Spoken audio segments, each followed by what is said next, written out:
Olá, você que acompanha aqui os canais Paulo Tolentino, no Facebook, no Instagram e também no YouTube. Hoje vamos falar de imigração brasileira para os Estados Unidos. Vamos falar com Axel Paulo Tolentino. Axel, obrigado por aceitar esse desafio. Obrigado, o prazer é todo meu. Axel, há quanto tempo você mora nos Estados Unidos? 3 anos e 7 meses. Falamos que no Brasil existe uma mistura de raças. Lá também existe isso, Axel? Sem dúvida. Fala um pouquinho disso. Tem uma grande quantidade de imigrantes, né, nos Estados Unidos. Para quem ainda não conhece os Estados Unidos, é sem dúvida um país de imigrantes, né, tanto europeus como dentre outros lugares, né, da Ásia, até mesmo da África, da América do Sul. E quem é mesmo americano mesmo seriam os nativos, assim como do Brasil, né? Entendi. E tem um país assim que domina essa imigração? Sem dúvida, por enquanto, até o presente momento, são os europeus, né? Mas tem uma expectativa grande aí, pelos números, de ser a comunidade latina a próxima grande dominadora aí dos números, sendo a maior quantidade de uma raça, né? Seria os latinos por causa da imigração mesmo para os Estados Unidos. Axel, e qual o principal desafio ou principal dificuldade de um estrangeiro na América do Norte? Seria, sem dúvida, a língua, né? Seria a língua, e depois seriam as adaptações, né? Seria o alimento, seria entrar na cultura, né? Como que se dirige no local, como se adaptar às leis de um país que é totalmente, né? É totalmente diferente, né? Mas tem as suas peculiaridades, assim, que a pessoa precisa a se adaptar, né? Entendi. O inverno também é bem rigoroso, né? É um grande desafio também para nós aqui da América do Sul, né? Para nós latinos, né? Da América do Sul, o inverno, porque é muito mais rigoroso do que seria nas Américas Centrais e Américas do Sul. É verdade que tem problemas lá graves, chegando a mutilações e até ser fatal para latinos que não estão acostumados com o inverno norte-americano. Chegando lá, tem problemas que pode ser fatal de perder a vida, de ter mutilações pelo corpo, por não estar acostumado com o inverno tão rigoroso assim. Isso é verdade? Exato. É um grande equívoco que as pessoas cometem quando chegam nos Estados Unidos, né? Não se preparar também para as condições de clima, porque o frio é muito rigoroso. Esse ano, aliás, todos os anos em que eu estive nos Estados Unidos, chegou a fazer menos 20 graus, né? O que é muito, muito diferente daqui. O nosso frio é um frio que às vezes pode ser que ceifa vidas, né, de pessoas moradores de rua, etc., que precisam de um acolhimento, né, de um respaldo do governo, mas lá o pessoal que vem das Américas não entende a necessidade de se proteger antes. Então muitos aceitam alguns tipos de trabalho sem estar muito bem preparados, muito bem equipados, né, e acabam saindo para trabalhar, muitas vezes dirigem, não sabem dirigir na neve, não se adaptam a dirigir na neve, não tomam respaldo e acabam sendo em acidentes automobilísticos, sejam em acidentes de trabalho, porque a neve é escorregadia. Não só a neve, mas também devido ao frio do local, a própria chuva acaba congelando o chão, tornando sim muito perigoso para pessoas de idade e para jovens também, que as casas nos Estados Unidos, por exemplo, são muito altas. Então fica muito difícil de se pintar no inverno, fica muito difícil de se trabalhar nos telhados, onde principalmente a maioria da comunidade brasileira está nos serviços de construção. E se não tomar cuidado, sem dúvida, pode causar ferimentos que vão te impossibilitar de andar, até mesmo ceifar a vida dos imigrantes, né? E acontece isso muito na comunidade brasileira, porque nós temos grupos, né, de Facebook, de WhatsApp, nós nos interagimos, assim como existe no Brasil, e a gente sabe, infelizmente, de vidas que acabam sendo ceifadas. Quando não mutilações de dedos, é isso? Dedos, orelha, como é que é? Exato. O frio, por exemplo, se você não se proteger... eu já vi casos de pessoas que não se protegeram para ir, por exemplo, poucos minutos a um supermercado, pessoa sai sem luva e tá um frio de -15 até -10 ali, e a pessoa tá com a mão dentro da blusa e acha que está protegido. Só que você não sente. O que acontece quando você chega em casa, a sua mão está dormente ou os dedos começam a pretejar, né? As partes da orelha, que são as partes mais sensíveis do corpo, né? Seriam os dedos dos pés.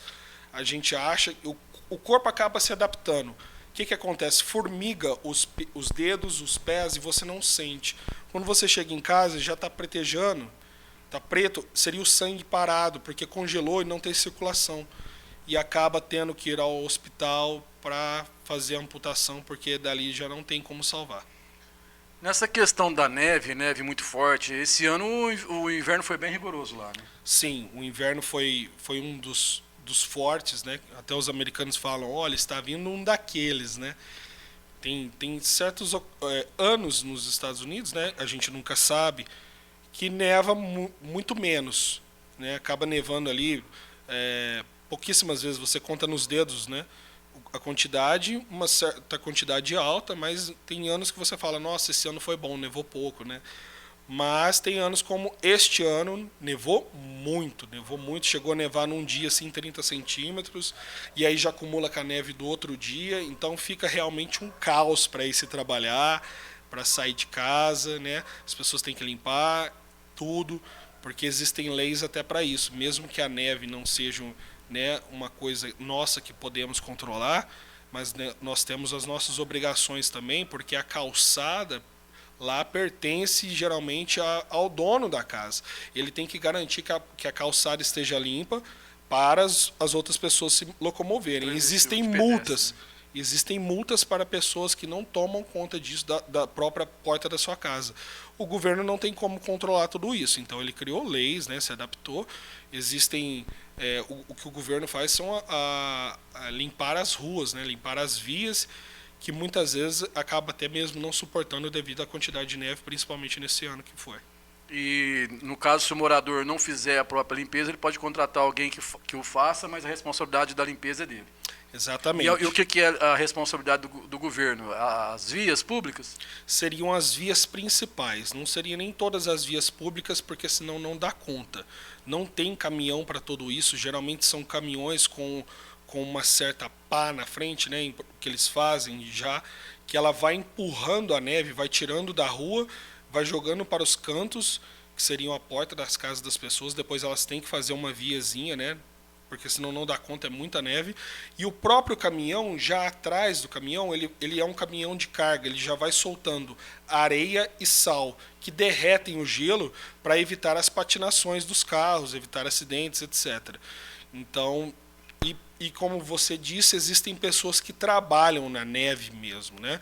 Por exemplo, o pessoal que trabalha com landscape, que seriam um pessoal que toma conta da jardinagem. Seria essa a tradução, jardinagem. Né? Então eles trabalham no verão, né? No verão, no outono, onde não tem neve, né?